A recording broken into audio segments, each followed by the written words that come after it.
เงินและความฮักสิ่งใดสำคัญในโลกนี้มีคำถามหลายอย่างที่ยากเกินกว่าจะตอบได้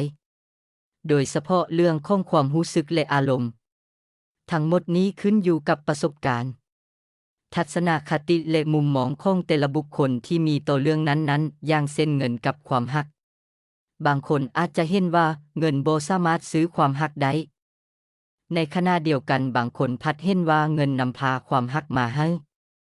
ซึ่งถ้าหากเบิ่งความเป็นจริงแล้วก็จะเห็นว่าทั้งเงินและความฮักเป็นแต่ส่วนประกอบหนึ่งของความสุขและความสำเร็จเท่านั้นเองและมีเรื่องสำคัญอีกหลายอย่างที่ท่าอยู่บ่ว่าจะเป็นเรื่องความคิดทัศนคติ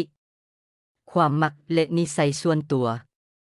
แนวใดก็ตามชีวิตก็จะขาดซีซั่นไปหลายถ้าหากต่างฝ่ายต่างอยู่นำกันเพราะเงินคำเพียงอย่างเดียวเพราะฉะนั้นชีวิตจึงควรจะมีความฮักประกอบกันไปนำเพื่อให้เกิด